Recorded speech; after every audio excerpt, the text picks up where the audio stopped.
భీష్ముడు లేని భారతం లేదు. అలాగే అపర భీష్ముడు నటరత్న ఎన్టీఆర్ లేని చిత్ర భారతం లేదు. అందరికంటే ముందు పుట్టి అందరికంటే వెనుక చనిపోయే కురు పితామహుడు భీష్ముడి జీవితంలో ఎన్నో సుడిగుండాలు ఉన్నాయి. తండ్రి కోసం పెళ్లిని త్యాగం చేసి బ్రహ్మచారిగా మిగిలిపోయాడు భీష్ముడు. తమ్ముళ్ల కోసం రాజ్యాన్ని త్యాగం చేస్తాడు. ఎన్టీఆర్ జీవితంలో కూడా ఇటువంటి త్యాగాలు తక్కువేమీ కాదు. తమ్ముడు త్రివిక్రమరావుకు పిల్లనిచ్చేవాళ్ళు ఉన్న పొలం అంతా అతడి పేరు మీద రాస్తే తప్ప పెళ్లి కాదని నిర్మోహమాటంగా చెప్పేశారు. తల్లిదండ్రులు అంగీకరించకపోయినా వారిని ఒప్పించి రాత్రికి రాత్రే కరణాన్ని పిలిపించి పొలం అంతా తమ్ముడికి రాసి ఇచ్చేశారు ఎన్టీఆర్. అటువంటి త్యాగగుణం ఆయనలో ఉండటం వల్లే భీష్ముని పాత్రలో అద్భుతంగా ఒదిగారు. భీష్మ చిత్ర విశేషాలు మీకు అందిస్తున్నాం. ఎన్టీఆర్ పోషించిన పౌరాణిక పాత్రల్లో భీష్మ పాత్ర చాలా భిన్నమైంది. ఆయన రకరకాల పౌరాణిక పాత్రలు పోషించినా అవన్నీ యువ పాత్రలే.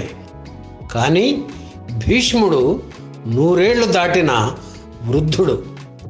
కనురెప్పలు కూడా తెల్లబడి ఒళ్ళు వంగిపోయిన స్థితిలో కళ్ళ ముందే తను పెంచి కాపాడుకుంటూ వచ్చిన వంశవృక్షం కూలిపోతుంటే పడే ఆవేదనను ఎన్టీఆర్ అద్భుతంగా అభినయించారు.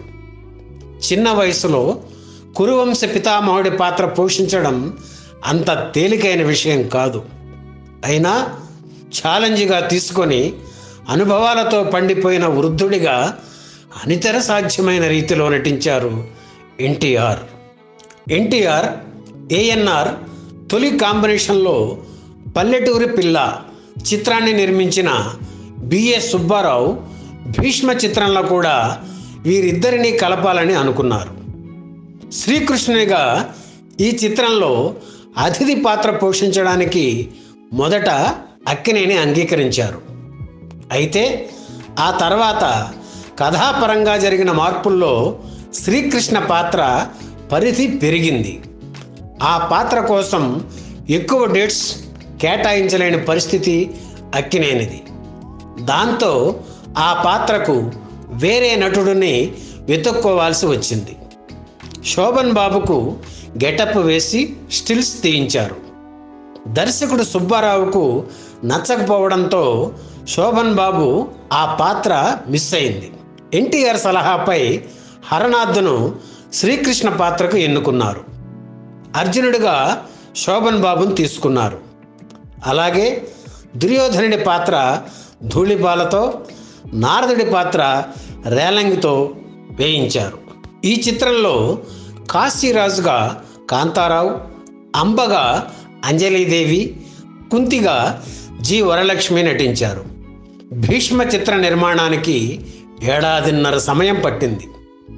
ఆ రోజుల్లో చిత్రం నిడివి 14,000 అడుగులకు మించి ఉండకూడదనే ప్రభుత్వ నిబంధనను పాటిస్తూ ఈ సినిమా తీశారు బిఏ సుబ్బారావు.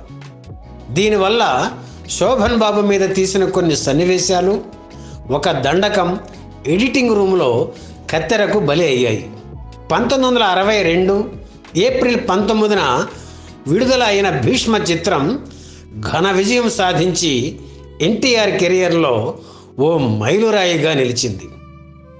ఆయన పోషించిన మిగిలిన పౌరాణిక పాత్రల కంటే భిన్నంగా భీష్ముని పాత్రను తీర్చిదిద్దారు దర్శకుడు బిఏ సుబ్బారావు. రామారావు నటన కూడా ఎటువంటి ఆడంబరాలు, ఆవేశాలు లేకుండా సహజంగా సాగిపోతుంది. ఉత్తరాయణ పుణ్యకాలం వచ్చే వరకు తను మరణించనని అంపశయ్య మీద ఉంటాడు భీష్ముడు. ఎన్టీఆర్ కూడా ఉత్తరాయణ పుణ్యకాలంలో బ్రాహ్మీ ముహూర్తంలో తుదిశ్వాస విడిచారు.